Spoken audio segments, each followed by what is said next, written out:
queria contar um pouco para vocês sobre a importância do que a ciência já sabe sobre a nossa relação com os nossos animais de estimação. Óbvio que a gente já sabia há muito tempo, pelas pesquisas inclusive do Institutos de Saúde, que os animais de estimação têm um poder enorme sobre a nossa fisiologia. E já está comprovado cientificamente que eles conseguem baixar a pressão arterial, diminuir os níveis de estresse, de triglicérides, os sentimentos de solidão. E os estudos avançam porque a gente hoje já sabe que não são só os pequenos animais. Os cavalos também conseguem ter uma grande interação com o ser humano.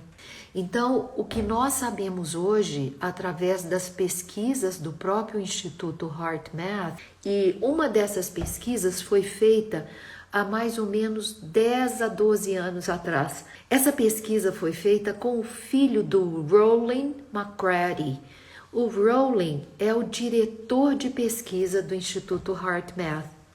E ao começar isso há 10 anos atrás, a identificar a interação entre os animais e o ser humano, ele fez uma experiência com seu filho, que nessa época tinha 15 anos, ele chamava Josh, e o seu cachorro que chamava Mabel, sua cachorra que chamava Mabel. Então, o Rollin colocou a Mabel num quarto e o Josh em outro quarto. E os dois ligados tanto com os sensores do eletroencefalograma quanto do eletrocardiograma. E pediu para o Josh, ao entrar no quarto, que começasse a fazer a respiração de coerência. A respiração que ele fez foi uma respiração que eu já fiz com você, chamada de lock-in, que a gente entra em coerência e irradia. E quando ele entrou em coerência e depois que ele estava em coerência, ele entrou no quarto da Mabel, ainda respirando em estado de coerência,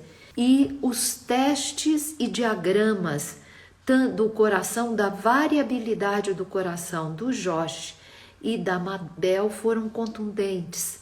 Assim que o Josh entrou em coerência e entrou dentro do quarto, vejam, há 10 anos atrás a gente ainda pesquisava pela proximidade. Hoje a gente já sabe que não é mais necessário a proximidade. Então o Josh entra no quarto, ainda em estado de coerência, imediatamente o gráfico da variabilidade do coração da Mabel também entram em coerência. E a gente tem esses resultados da pesquisa e é absolutamente incrível o que aconteceu. E uma outra coisa que é importante é que o Josh fica no quarto com ela, mostrando todo carinho, fazendo um monte de brincadeiras com ela, mas ele sai do quarto.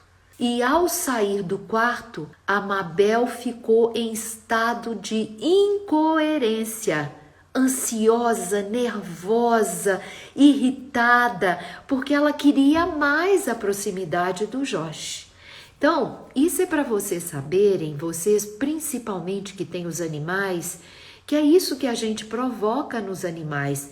Então, eu me lembro que eu tive um cachorro que eu adorava na minha infância e era impressionante porque ele ficava na casa da minha avó e eu morava a 2 quadras de distância. E era impressionante porque as próprias tias que cuidavam do Breula, que ele chamava, na hora que eu saía de casa, era incontrolável a ansiedade dele de ir para a varanda, para subir lá na grade, como se tivesse o aviso que eu estava vindo. E isso já foi comprovado pela ciência. Então hoje a gente tem vários estudos que mostram essa capacidade de ligação que nós temos com os animais, e o que a ciência está trazendo é que essa amorosidade, que é um campo de coerência, que a gente acaba criando com os animais, tem um poder enorme de transmutar e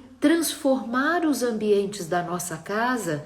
Quando a gente tem essa intenção essa amorosidade de ficar com eles, esse campo biomagnético que nós criamos nessa relação, ele se expande para todo o ambiente. Então, não só os animais têm essa capacidade de perceberem a distância, mas eles têm também essa capacidade, quando a gente entra em coerência com eles, de transformar todo esse ambiente biomagnético da nossa casa. E cada vez mais a ciência está falando que não é só da nossa casa. Isso se irradia, né? Então, essa amorosidade que a gente tem pelos animais é uma poderosa fonte vibratória de energia e informação para o campo. Então, eu gosto que vocês comecem a imaginar que quando a gente tem um cachorro e a gente adora esse cachorro, a sua contribuição para o mundo é muito maior do que você pensa.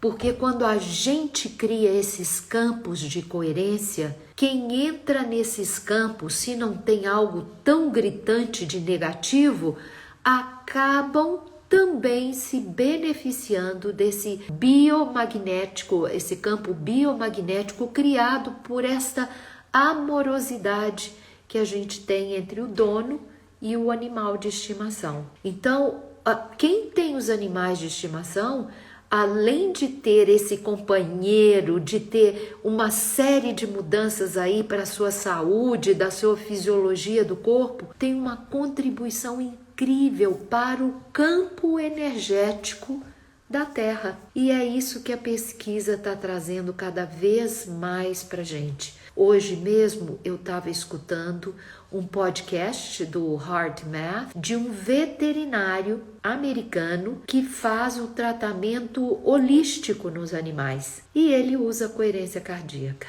Ele explicando que ele tem vários relatos, várias experiências de como esta relação entre o dono e o animal fazem uma transmutação poderosa em todo o campo biomagnético da casa. Então, eu adoraria ter um cachorro, eu adoro cachorro, mas isso também acontece com os gatos, acontece com qualquer animal de estimação, quando você está em coerência com ele, porque você sente amor por ele. E é esse sentimento de amor que faz essa grande mudança e cria esse campo que a ciência chama de campo biomagnético que a gente cria nessa relação. Eu estou aqui com a Denise e a Denise está falando que ela tem 3 gatos e um cachorro, todos adotados. Que legal, Denise! E espero que a sua relação com eles seja de grande amorosidade, porque cada vez que você sente essa amorosidade, você está em coerência. E quando você sente essa amorosidade, chega em casa de um dia mais exausto, né, cansativo, esses bichinhos vêm sem nenhuma intenção ou julgamento e vêm pedir um carinho. Esse gesto de você parar o que está fazendo, transformar o seu sentimento e fazer esse carinho neles, muda a bioquímica do seu corpo. O cachorro, assim como o gato, assim como o cavalo, eles têm uma grande capacidade de interagir nesse campo. A Pérola está perguntando por que tem gente que não gosta desses pets lindos. Porque tem uma vibração, talvez, diferente, teve algum tipo de trauma na infância e isso ficou gravado, ou teve algum tipo de situação que provocou medo nela e isso fica gravado no nosso cérebro, no subconsciente. Então, a simples proximidade, a simples visão já ativa o nosso subconsciente e eu não preciso nem ter consciência. A grande parte das vezes eu nem sei, mas o nosso cérebro sabe. Então, esse tipo de traumas, de experiências desgastantes, negativas que a gente teve aí no período da infância, elas são gravadas e eu não sei que estão gravadas. Então, em função disso, eu acabo nem sabendo por que eu rejeito. Mas a resposta é essa. Então, até os 6, 7 anos de idade, se eu tive algum tipo de trauma, meu pai não gostava, minha mãe falava alguma coisa, ou se teve algum animalzinho e ele teve algum problema de doença que você ficou preocupada, isso foi gravado na sua memória como uma experiência negativa. E ela fica gravada no subconsciente, você não sabe que sabe. Até você começar a tomar consciência que isso aconteceu e aos poucos ir retreinando o seu cérebro, se aproximando, falando com você mesmo, eu gosto, eles são ótimos, eles são gentis, eles são carinhosos, para a gente reconstruir as nossas memórias.